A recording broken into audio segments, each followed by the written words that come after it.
Hello everyone, this is Jonathan Little, and today I wanted to share with you a hand from the 2014 World Series of Poker main event final table that I found to be particularly interesting. This play I'm going to show you is an extraordinarily high-level play, but if you look hard, you can probably find some spots to add this play to your game, and it will increase your win rate in the long run. So the three players left at the final table are all very good players. They were all world-class and excellent.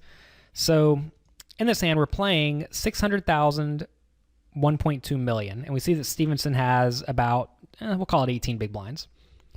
So Van Hoof raises to 2.6 million from the button with Jack 5 offsuit, and this play is acceptable. I think you need to be raising a lot of buttons whenever you are playing three-handed, and that's simply because you really don't want to be playing from the small blind, and from the big blind, you're often going to be out of position. So you really need, you are going to be out of position most of the time. So you really want to make a point to abuse the button as much as possible, especially if the players in the blinds are not three-betting you too often or playing too aggressively. I'm not a big fan of raising into the shortest stack. Notice that Van Hoof and Jacobson both have about the same amount of chips. So I'm not a big fan of raising into the shorter stack, but what are you going to do? You have to raise sometimes, and might as well be a Jack 5 offsuit. So Stevenson decides to call. I think he could go all in if he feels like it. If he thinks Van Hoof is opening a ton of buttons, I would be perfectly fine with Stevenson shoving preflop just to try to maximize fold equity. So Stevenson gets top pair, which is great for him. And it goes check, check. I imagine Stevenson would check call a bet on the flop. Like say Van Hoof bets 250K or 2.5 million. Stevenson would probably call. Check shoving's an okay idea. It'd mainly be for protection, or if you think your opponent will call you with ace high or a few slightly better hands. But check calling's probably gonna be fine, but check shoving's also acceptable, or check raising small. Any play that Stevenson wants to make is gonna be fine as long as he just doesn't fold the flop. Interestingly, though, Van Hoof decides to check. If I'm him in this scenario, I think this board is dry enough to where I'm probably gonna fire out a bet on the flop and a bet on the turn to try to get my opponent off of a lot of hands that are maybe bottom pair and worse. I think you're going to get floated a lot on this flop, which is not really what you want, but knowing that, you can at least check raise the turn. Or continue betting the turn, and you're probably not going to get check raised too often. So check, check on the flop. Stevenson now decides to bet the turn for 4 million, which is a pretty sizable bet.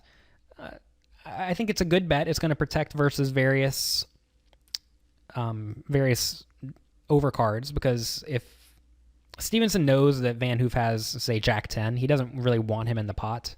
So you want to bet and make hands like Jack 10 fold, while at the same time, Stevenson also is going to get called by any ace high and also any marginal pair. So this is a fantastic spot where Stevenson can bet for value, but also get a large amount of protection by making Van Hoof fold hands that have plenty of equity against him. So it's a fantastic spot to bet. You really don't want to be checking in this scenario. And when Van Hoof turns a pair, I don't really see what he can do besides call. Shoving seems kind of crazy. Folding seems a little bit nitty, so got to call. Then on the river, this is where this hand gets really interesting. The river is the king of clubs, which brings in all of the flush draws, and also would complete a random king, queen, or king 7 or something like that. Now Stevenson decides to go all in for more than the size of the pot. And you have to ask yourself, is Stevenson bluffing or is he value betting? So if he's bluffing, that means he thinks that Van Hoof is going to fold a better 9 or something like pocket 10s. First off, does Van Hoof have a 9 or pocket 10s? The answer is almost certainly not, because he would have bet that on the flop. Also, does Van Hoof have a draw? Again, the answer is probably not, because if he had a draw on the flop, a flush draw, he probably would have bet the flop as well, because he can easily call a check shove with a reasonable flush draw. So that means that Van Hoof probably does not have Stevenson beat. So in order for Stevenson to shove here, he has to think that Van Hoof is going to call with something like pocket 6s, ace 5, maybe jack 5, ace 4, ace 3, queen 3, stuff like that. So the question then becomes, will Van Hoof ever make that call? And most players are going to think, no way Van Hoof can make that call. He only has middle pair and a super scary card peeled off. However, as we see, Van Hoof does make the call. So this is called a merge bet. An emerge bet is a bet placed with a hand that is normally not good enough to bet, but you make that bet expecting your opponent to call with slightly worse hands than yours, which should be most of his range. And that's a really key part. You have to know your opponent's going to think that you are capable of bluffing, and also you have to know that your opponent knows that he has a pretty junky hand. So take a look at this little diagram. The blue hands are the hands that your opponent thinks that we are going to bet. He thinks we're going to go all in with nothing and with the nuts, which most people would do whenever the obvious flush card comes in. I'm going to be bluffing or I'm going to have the nuts. So our opponent's going to call with his bluff catchers, which is most of his range. Remember, we think he would bet a 9 or better on the flop, so that means he probably has a lot of bluff catchers. Obviously, he could have a king, but remember, we sort of bet for protection against that king on the turn, so we didn't expect a lot of random king highs to call the turn, so a king's not that likely either. So, knowing that, here's what we actually want to bet with. We want to actually bet with mediocre hands, and we also want to bet with the nuts, because our opponent's going to call with a lot of these bluff catchers. So normally, players are only making this bet with the nuts or nothing, but knowing what our opponent has and knowing that our opponent's going to call, Stevenson made a fantastic bet on this river and got exactly the result he was looking for. Whenever you are making these merge bets, remember that you want to know that your opponent thinks you either have the nuts or nothing. That's a very important thing. And you also want to know that your opponent recognizes that you are capable of bluffing.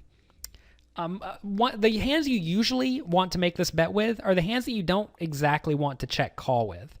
Or if you're unsure what to do if your opponent will, or if you're unsure what your opponent's going to do if you check. Like if you check and your opponent bets, if you don't really know what you want to do, but you have a hand that beats a lot of the marginal made hands, that's a really good spot to go for a merge bet. And these scenarios don't come up very often, but when they do, you can make a killing. And this is a play that's been really getting discovered and looked into by a lot of the high stakes players, and it's only a matter of time before the middle stakes and small stakes players start making these plays.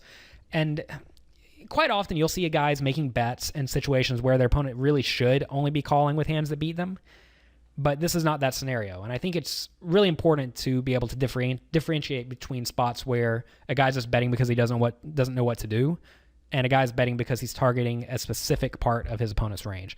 And remember, in this scenario, we were fairly confident that Van Hoof had exactly a bluff catcher. And knowing that, since we beat bluff catchers, even though our hand's kind of crappy, we can still go for value. So great bet by Stevenson. And really, I don't fault Van Hoof for the call. I mean, it looked like it should be fairly bluff heavy. So I think it's actually a pretty well-played hand by both players. But the guy with the best hand won, and quite often that is what happens in poker. I hope you enjoyed this short lesson from the 2014 WSOP Final Table. If you're interested in more high-level lessons like this, click on the button below to get lessons from the 2014 WSOP Final Table. If you aren't happy for any reason at all, just let me know by sending an email to support@floattheturn.zendesk.com, and I'll give your money back with no questions asked. Thanks for watching, and I look forward to teaching you my lessons from the 2014 WSOP Final Table.